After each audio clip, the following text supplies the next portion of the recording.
Hopefully everything's coming through and well. Okay, so is everyone doing today? This is going to be for the wonderful month of September and October. This is going to be a fun one, especially for September. But Uberclay, how are you doing today? Man, I'm doing great. I'm happy to be here.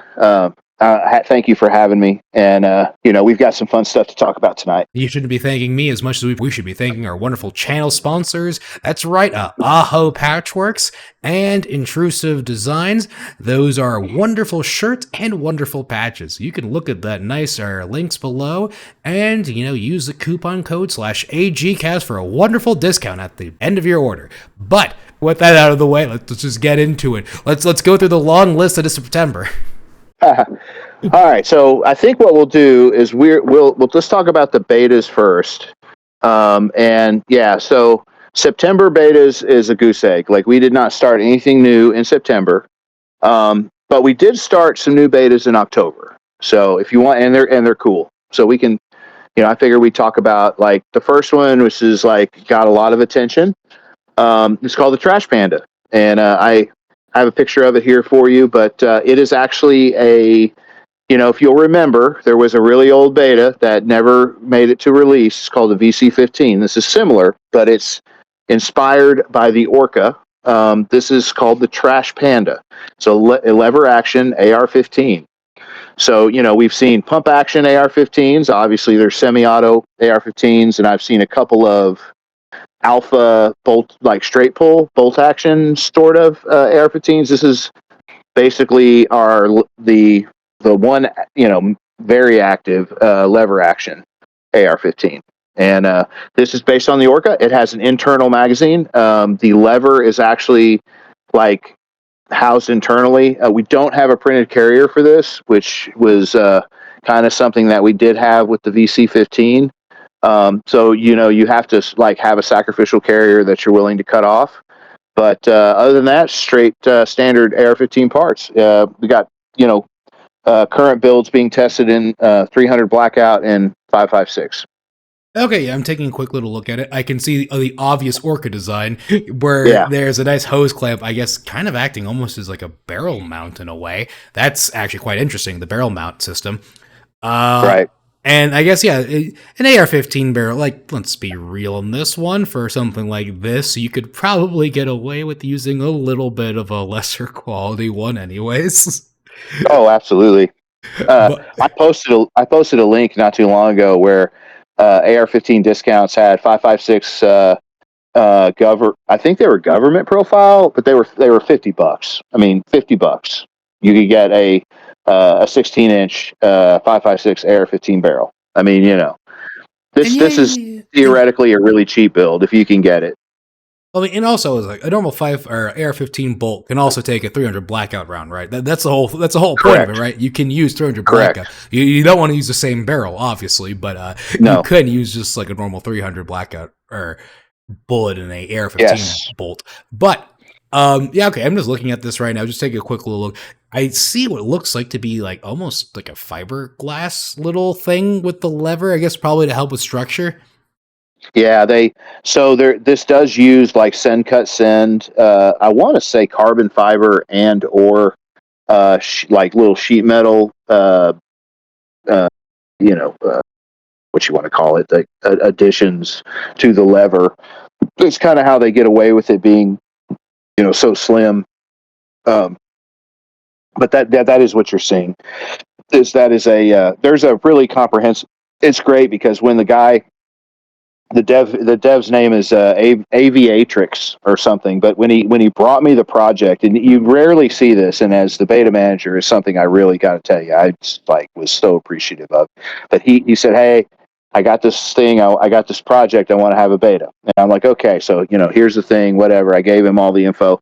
And he comes back like 2 or 3 days later, and not only does he have like everything organized, but he has a full set of docs, and that is a rarity. A lot of times, guys are like, "Hey, I want to launch a beta." They've got like a README, and they've got like a very like maybe scattered PDF assembly doc started. But this thing was basically done. It was, it's beautiful. The step-by-step guide, great detailed PDF, great detailed parts list, build list. Math has got great deals on a package that you can buy from them to jump in this beta and have everything on hand. So check that out. But the I got to tell you, it made it so much easier because a build like this, it's not hard, but like if you've never done a DIY 3D printed AR-15, which I've done like a lot of them, but if you're just getting into it, it helps to have some kind of instructional step-by-step guide to follow. And even for like the beta. So the fact that he showed up with everything basically done was like amazing, so amazing. Oh yeah, and I'm looking at it right now. This does look really. Actually, I really like the way this looks. I'm curious on how it's not like single fire. So I'm wondering where the bullets are or how you put them inside them. I don't think it takes a magazine. No, it's. I asked him. It's got an internal magazine, and so I think you load it through the ejection port into a internal magazine that is not detachable, which is another reason why it can be so slim. So like this thing is actually narrower than like your normal AR-15 that would have like your mag release and your detachable magazine. So it's pretty slick. Some people might frown on that, but like this is not, this is not designed to be a 30 round lever action.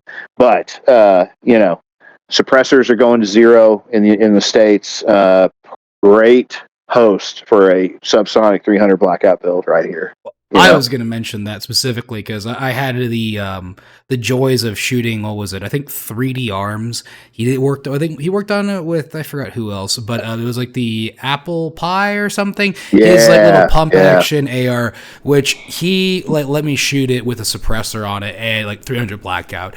And I completely got why you would want a pump action like AR. Wow, like it. I actually don't need hearing protection, and it is like really quiet. Stupid quiet. Yeah, and stupid quiet. That's right. I completely get why I would want this it's a bit of a novelty. I'm not going to deny that, but it doesn't mean it's bad. And it doesn't mean that there isn't a place for it. And I will say this, I did like what 3D Arms did, but the pump action does feel a little awkward on an AR. So I think like a lever feels more at home for what it should be, in my opinion. Yep, and I agree. And I just honestly think lever actions are cool after finally getting to shoot a couple. Like, yeah, these are fun guns, and they got a vibe. It definitely is nice. And yeah, I'm guessing AR-15. I see an AR-15 trigger, I think, so that seems nice. I'm curious on seeing what the final parts kit looks like. But you're saying you do need to modify the barrel slightly, I guess, or not the barrel, the bolt slightly?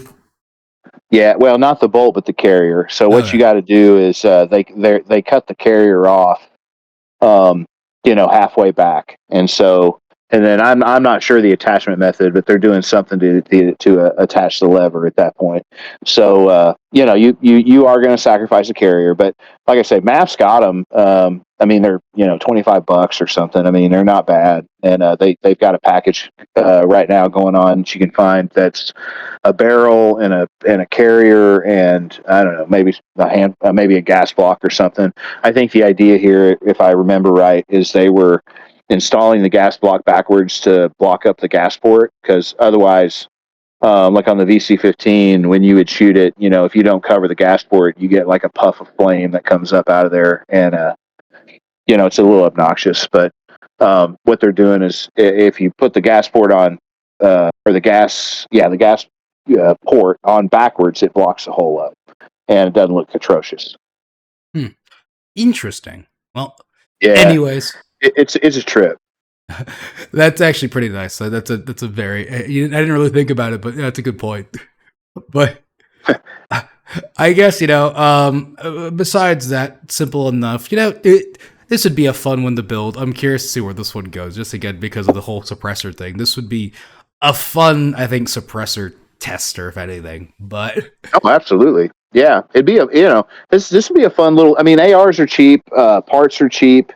I mean, ARs are relatively safe. Like they're not going to out a battery for the most part. I mean, if you get your AR to out a battery and it's not like a 9mm blowback bolt or something, if you get like a regular I mean, those bolts are designed to be very difficult to have a problem. So this is not a bad build if you're a novice. Now, it's going to be more involved than your basic bitch clock build or something. Like there's going to be a lot more to this, but this is a good one, if you want to get your feet wet and you want to do something a little bit more complex. That's not as complex as like an FGC9, or not as complex as like an Urutau. This is a good middle ground to get in there and do something that's a little bit more advanced, but isn't that dangerous. Well, I guess to close it off, I could only imagine for like those states that have those like weird laws on like certain, like I was hearing some hunting law stuff where like it can't be like a semi-automatic or has to be like a bolt pack, like some weird stuff like that. Right. I wonder like if this could be like a funny way to circumvent it too in a way. Yeah, probably. It also has like, you could also argue you got your mag capacity like restriction on it too. So it's probably, I don't know all the laws in California, but this is probably California compliant. I mean, it's got the internal magazine and shit that you have to load from the magwell, and it's got an actual stock on it, so it's not a pistol grip. So I mean, this thing, I didn't even notice where you live. Yeah, I didn't even notice that. You're right. Yeah, it doesn't have a pistol. This does not seem like an assault weapon. Indeed, yes. But that's pretty funny. Funny. The possibilities are endless with this one. So, but anyways, let's go on to the next one. What do we got next? All right, so this next one that we have is this is my remix or reinvention of the SR9.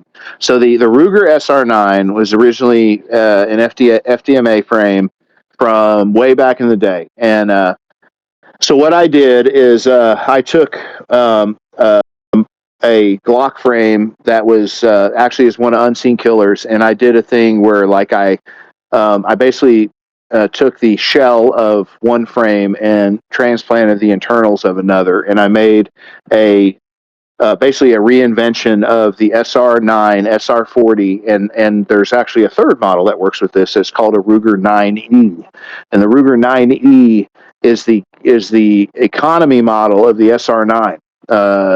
And I have bought multiple 9E kits on Gunbroker for like literally $40. Like nobody knows what they are, and I see them all the time. And the only time I buy them now is when I'm beating out a scalper, because I see one of these guys, that's like a reseller, that is bidding on it, and they're going to win it for $40.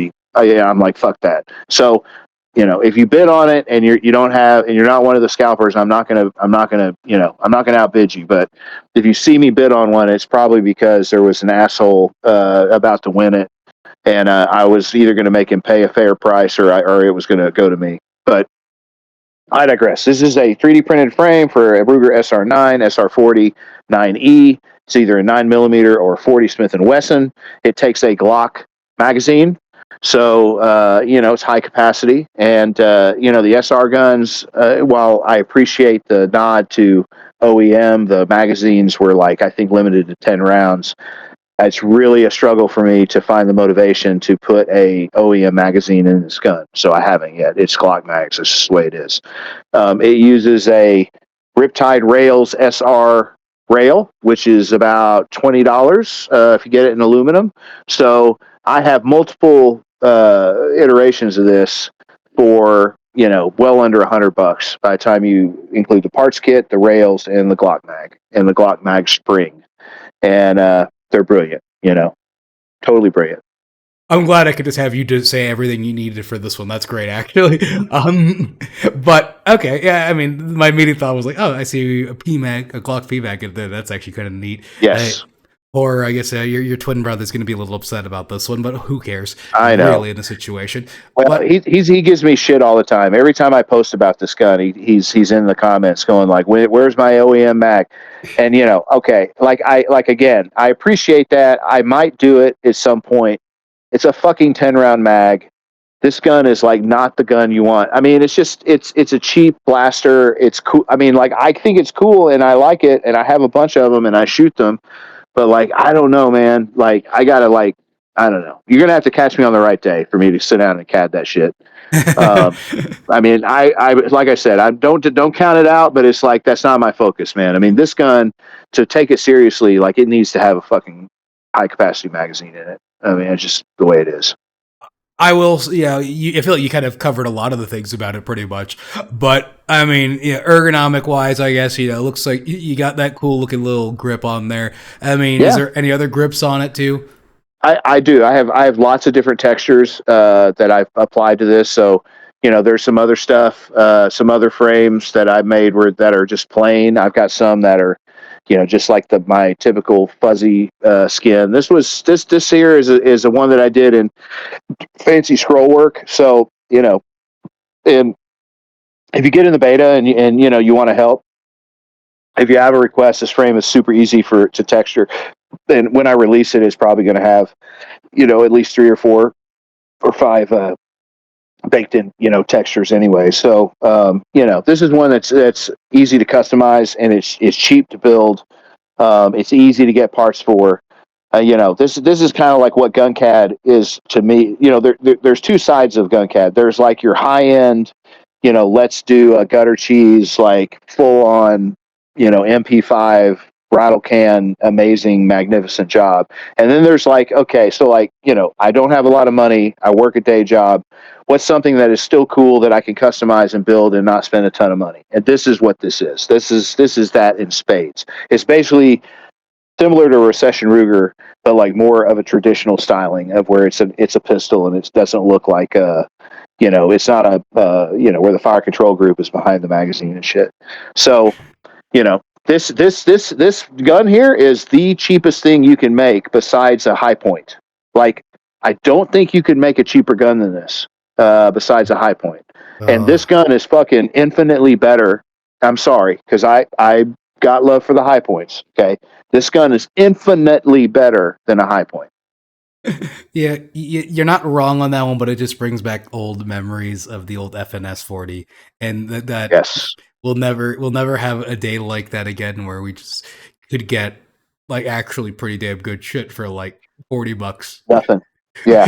Like that was a day. I remember back in the day when we did the 40Ls with the FNS 40Ls, and I bought 2 of those 40L kits from CDNN, and I think they were like $50 a whack or something. I mean, it's really ridiculously cheap. That was like it was the top end for what the fuck did they sell? AG, was it like it was 357 SIG is what it was. Now I remember. So like when you bought a 357 SIG FNS L, they gave you it was probably an L. I don't know if it's an L, but it's 357 SIG. There was a 40L like companion top end that you could swap out with it. And so CDNN, if you remember, they had like a bunch, hundreds of these. It was a case, the top end, and 2 magazines. And I want to say I paid like $50 a whack for them back in the day. And then some lower parts kits. So lower parts kits were maybe $25, $30, I think. So I built 2 of those. They're badass, by the way. See, I just remember CDNN for like what was it? What I got my atrocious. Normally atrocious. I got my RP9 barrel for like $10, $20. I think like some insanely low price because the RP9 was a disaster. Like actually, it's a funny thing that no one ever tried making a 3D printed RPM or RP9 frame because you could buy like the full slide and barrel there, like all for probably like $50 or something. Like that's more of a testament of how bad of a gun the RP9 was originally, which is actually kind of funny. But like, because I remember I got like the barrels from like that's kind of cool and everything. Like, I wonder why this gun never caught on. And then I searched up about it. Like, it had like weird issues too, where like it could slam fire if water got into it. Like, there's a reason why Remington didn't do too well. But anyways, yeah, I guess my only last question on this gun is that. I looking at the trigger. Is that really what the Ruger trigger look like? So that actually does look kind of nice. It almost looks like a Glock trigger. No, it does. That's a stock trigger, and that's a 9E, which is actually was their like economy version of the SR9. It's fucking. I like them. I mean, listen.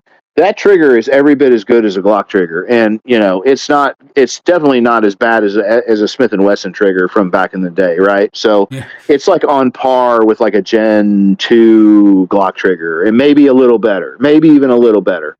So in that frame with those ergos, it's fucking way workable. They're super reliable. They run. You don't have. I mean, they don't jam. They fucking run like a top. And so, that's like I say, for a knockaround striker fire gun, you cannot go wrong with one of these. I will It's say just so. look, I and no shade. FDMA is amazing. He's a genius. I mean, a pioneer. I always hated the original SR9 frame because of how thin it was. And if you've ever made an original SR9, the FMDA frame, you know what I mean. And there are areas of that frame that in the magwell and stuff that are crazy thin. And this is got a ton more material. It doesn't flex when you squeeze it. It feels really solid in your hand. It handles the recoil really well. It's very well balanced. There's it is basically what the SR9 deserves to be, and that is not a dig against the OG frame, because the OG frame had that's all what I used to glean the knowledge to make this. If there had ever been an OG frame, this would have never happened. So this is not a slam against that. It is what it is. This to me is an evolution of that platform. No, yeah, and I mean those are the fun Rukers, if anything. But I will only end this with a Smith and Wesson triggers have gone a long way. But Yes, they have. The MMPs are nice, but anything prior to, well, the SDs are a little bit better than the SWs, but they're both atrocious. oh, we got our releases. We could talk about that one, but I guess we could go on to the next one. Yep. We could talk. This one should really be called something with or trash in it. But hey, all right, I'll let you introduce it. This is DBs XDS45, and this is like fucking some amazing shit right here. So this gun, God. So there is, the XDS, which has been like a kind of a redheaded stepchild in the gun CAD community, and it's never really had a solid. I mean, the stuff that's been out there is really sus. And I had a couple of kits, and I was trying to work with, some shit out of the 458 SOCOM beta for the XD. And the rear safety on these are horrible, man. They're like, this hand grip safety is just ridiculous.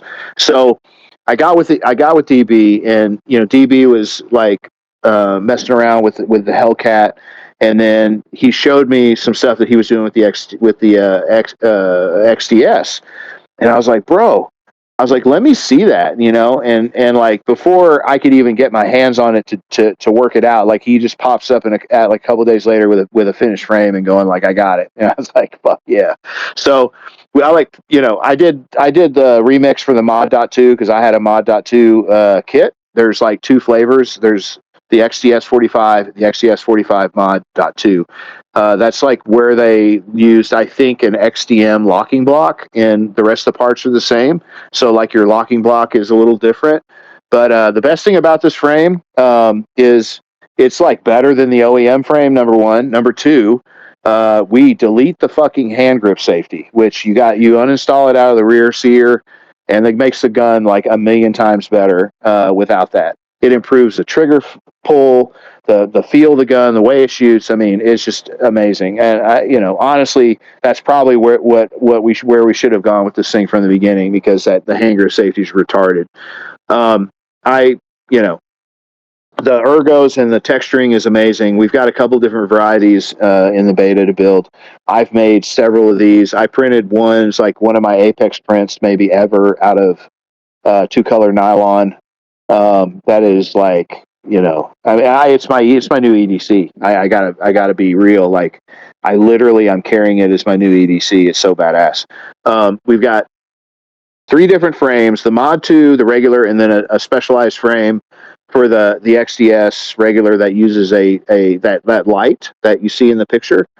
So that light is a Amazon special. It's $15, but it's surprisingly good. So if you're looking for something kind of to do on the cheap, these parts kits, I got both of mine for I think $50. They're probably not going to be $50 when you go look because this beta is kicking off or is kicked off, but you're probably not going to pay, so they're going to be under $100. And magazine or whatever might cost, like you can get a Pro Mag magazine for maybe $20. So $20 for a mag, 50 to 100 probably for a parts kit, $15 for a light. You got a really great little EDC. These things are super small. I think they actually shoot better than the Shield 45, which is a similar size, similar capacity. The Shield 45, I think, has got a little bit more snap to it. You would think this thing, I mean, it is snappy. Don't get me wrong, but surprisingly balanced for the size. You think a little 45 like this would kick your ass. I mean, it's not that bad. I'll be real. So, anyways, that's kind of my 2 cents on that project. I'm glad to know that you have very strong opinions on it. I will say this: did you just recommend buying a Pro Mag? I know, right? Listen, the Pro. I mean, so one of the downsides of GunCat is you search and search and search. You try to get a good deal on a parts kit, and then you're like, yes, and then you go to buy a magazine. A fucking magazine's like $50 or something like that. Like that blows me up, and especially if it's a beta frame and you're just trying to get some rounds down range and test the validity of the design. There are some really shitty Pro Mags, Glock in particular. However, the Pro Mag for the XDS45 is metal. It's not polymer.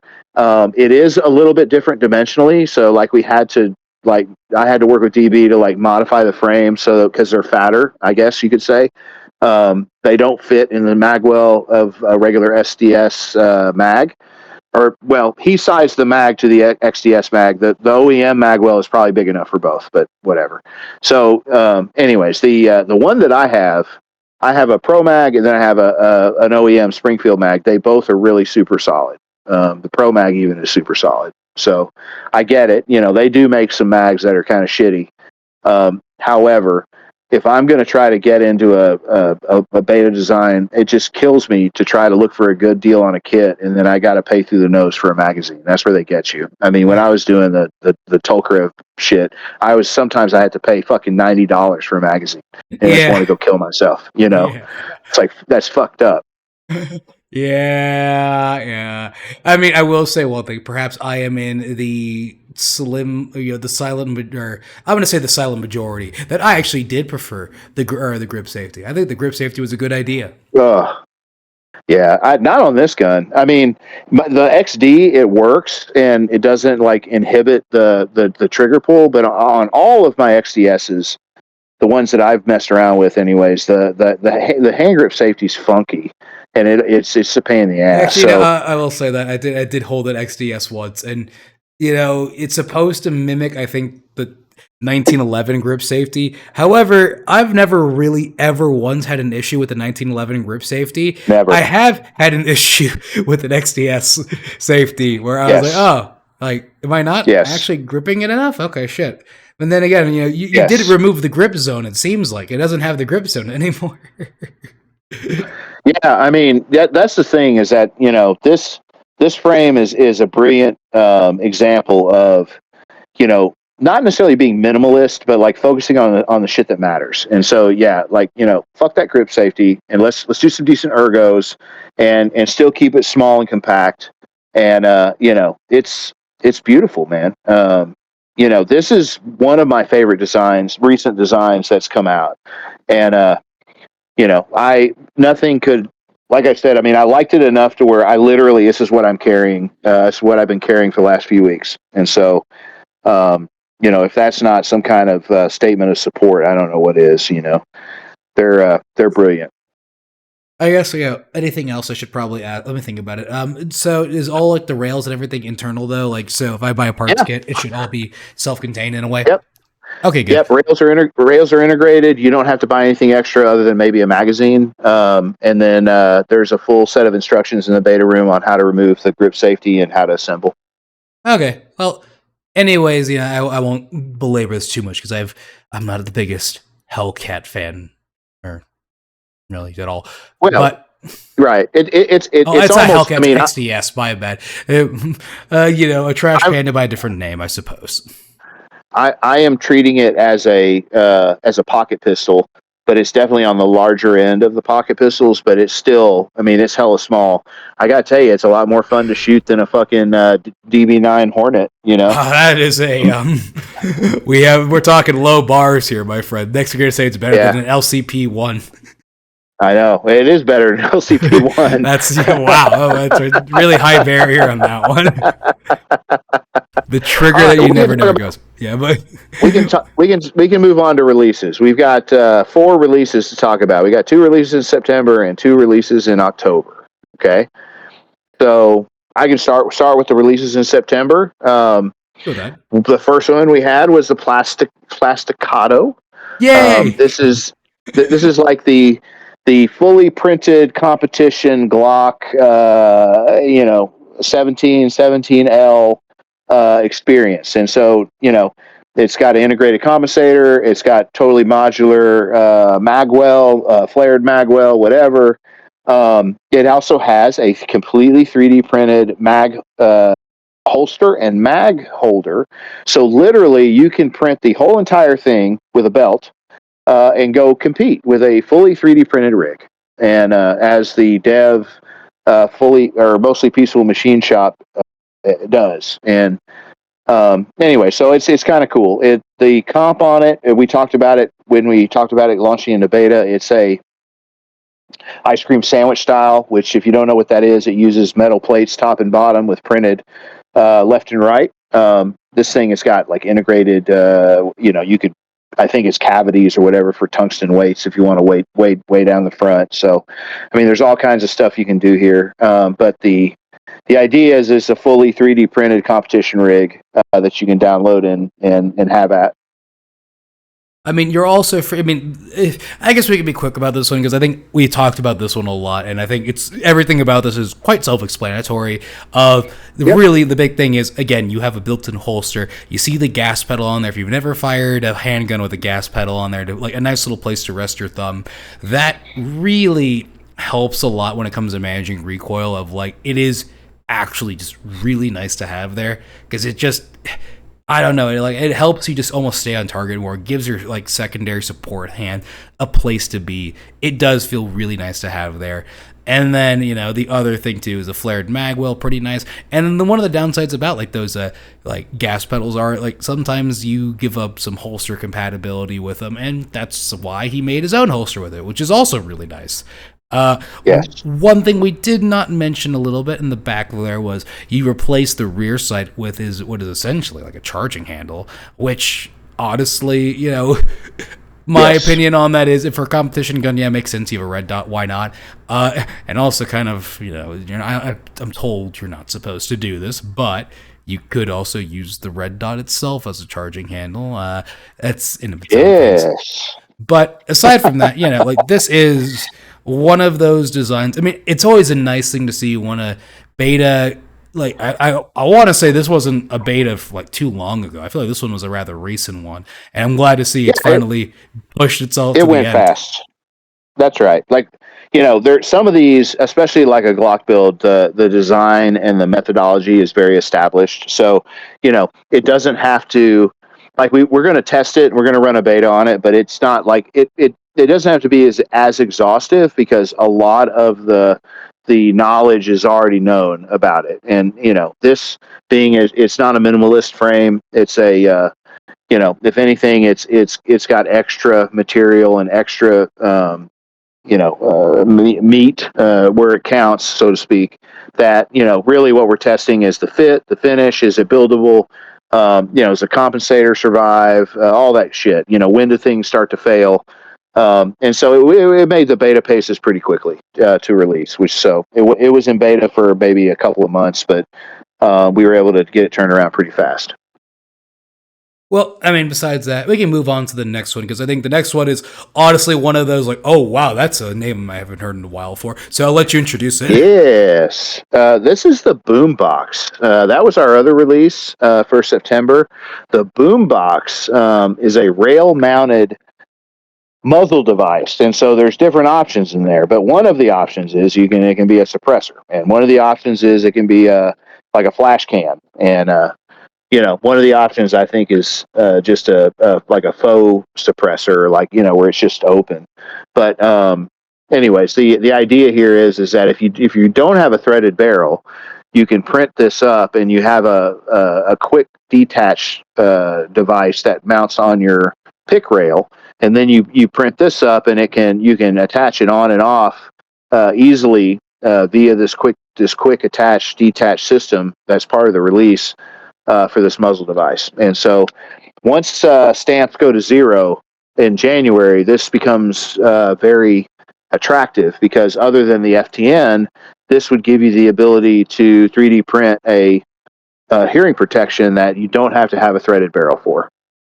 Yeah, and from what I remember, dear goodness, like this is one of those ones where I'm just like, I don't want to say that this one was almost a year ago, but like it kind of It's was in like beta for a long time. it was kind of going through like the Maxim like idea of like one of the if you guys remember like the original Maxim was like like a almost like a throw it on like a Glock type of a thing, but the Maxim is a dead company now, and I think they got bought by Daniel Defense, and like their whole design became completely a shell of itself. But I remember also, yeah, there it is still there. Yeah, there's the flash suppressor and the compensator version for those who don't want to deal with that whole thing. I remember there was some goofy things with it where like it kind of has like some enough of a gap for the barrel to tilt, but like not enough for it to like actually like baffle or hit things wrong. It was an interesting design for sure because it is like kind of almost like a rail. It's rail mounted, but you could almost like say, I guess, rail mounted, quick detach, however you want to phrase it in that regard. That I thought was always interesting about this design, and I am actually really glad to see that it's finally coming out now. Yeah, and I mean you can put one of these on lots of different stuff. I plan on putting one on my Beretta when the stamps go to 0. You could throw one of these on a Mac or something. Just depending, like if you didn't want to do the whole. Well, I got a couple of Macs around here that don't have threads, but you get the idea. But this, and they're easy to make, they're cheap, easy to print. The idea here is just to give you some versatility, and they're relatively effective. I mean, you'd be surprised. They don't. And there's a couple of these that got printed out of nylon that went the distance. So, they're definitely okay for, range days and maybe even a couple. But you print these out of nylon, and they'll be around for a while. Well, anyways, I guess if you guys want to go find that one, I think it's like a year ago almost, but I think we have the video of this one still. Where we went a lot more in depth with it, but. Yep. Let's power through this. We could keep this one rather quick too. I think. What's the next one? Are we going now to I think October, right?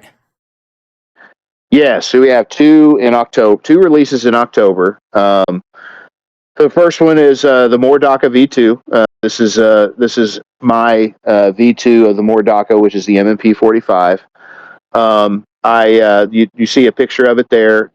One of the differences that I did, besides like ergonomics and quality of life, is I released a frame that supports the thumb safety. So if you have an MMP with a thumb safety and you don't want to take it off, there's a frame in there that supports it. And this is a great gun. It's a full size MMP 45. Rails are integrated. You buy a parts kit, you don't need anything else but a magazine. I'm very glad and feel like I was a little bit in the bullying to add the thumb safety back. But yes, you were.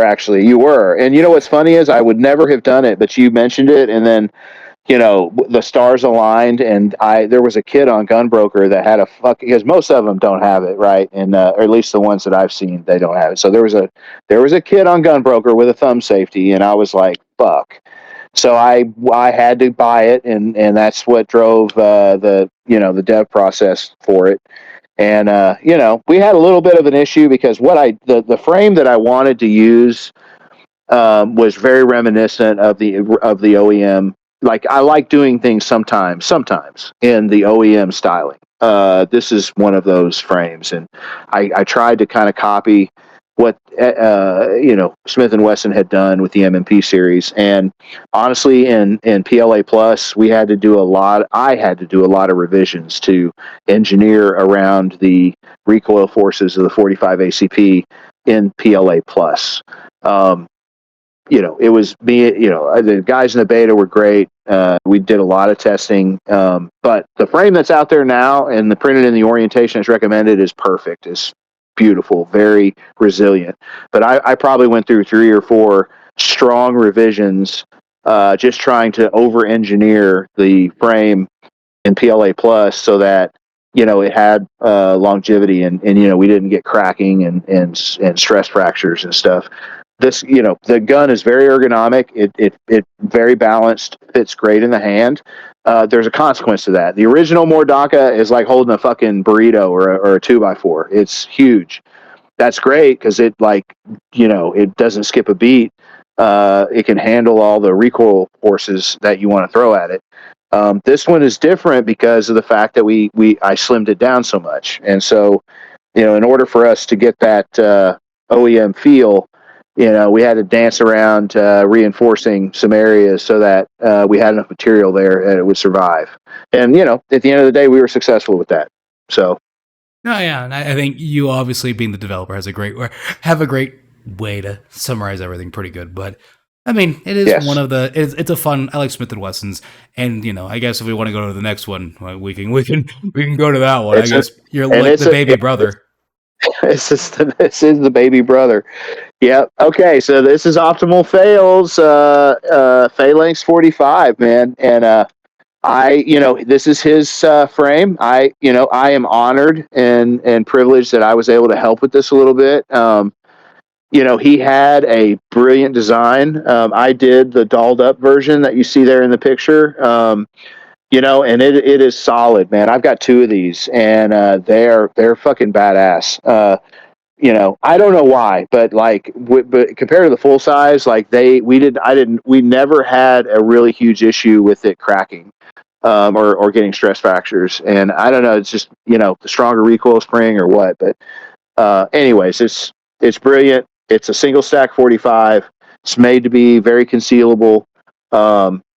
Solid frame, solid design. Rails are integrated. You don't have to buy anything other than a magazine, and supports both 1.0 and 2.0.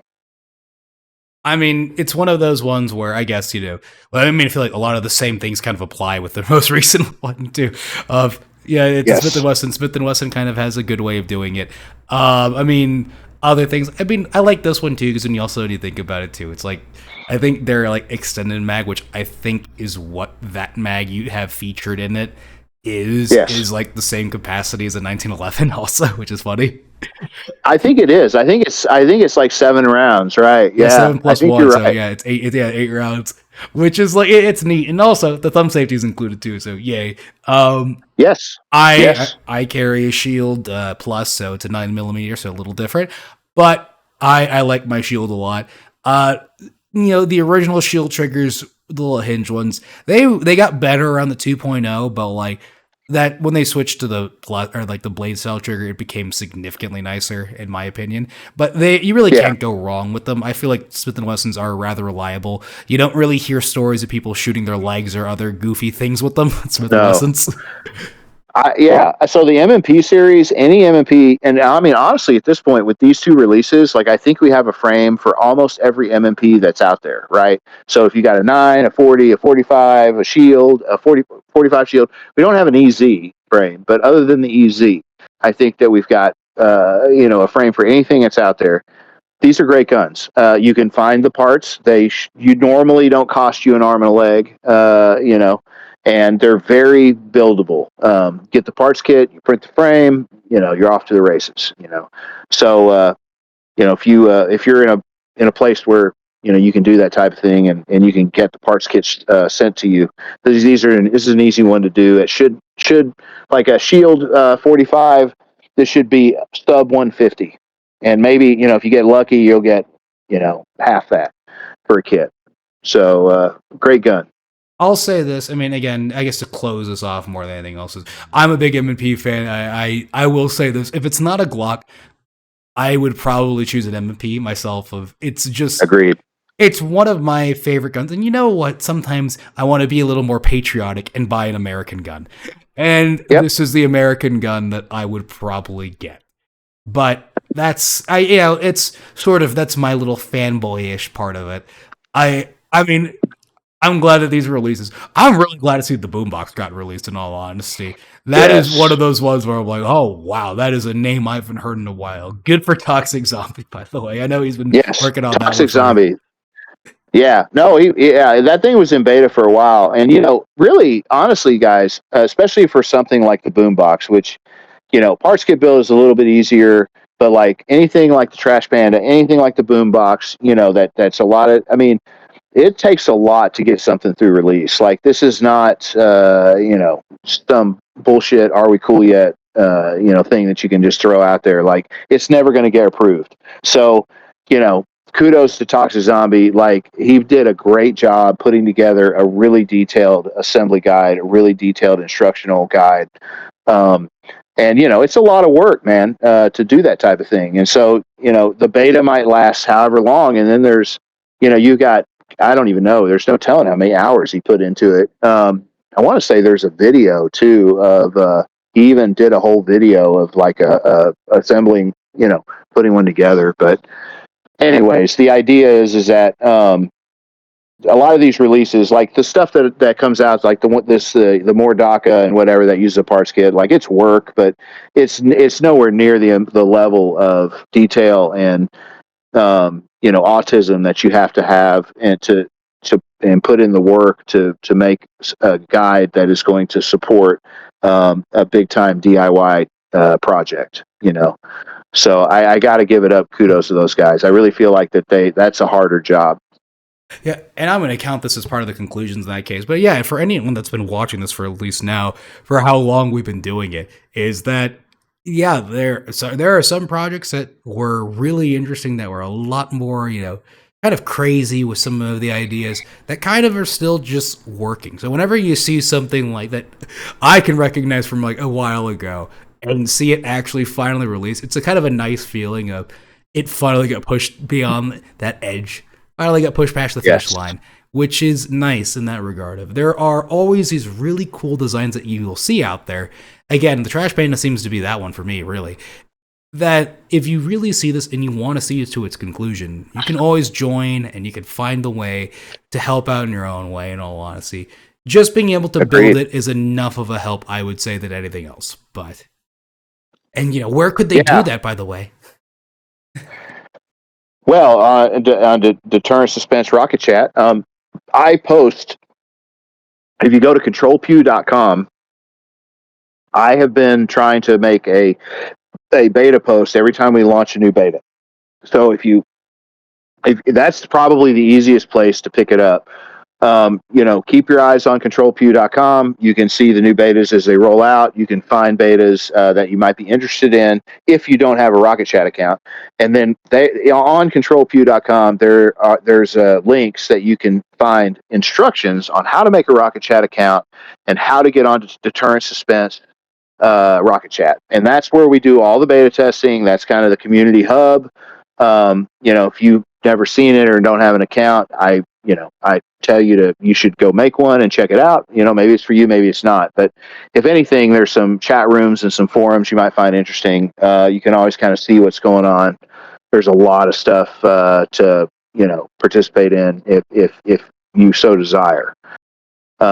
You could start, if you don't know any better, at controlpew.com.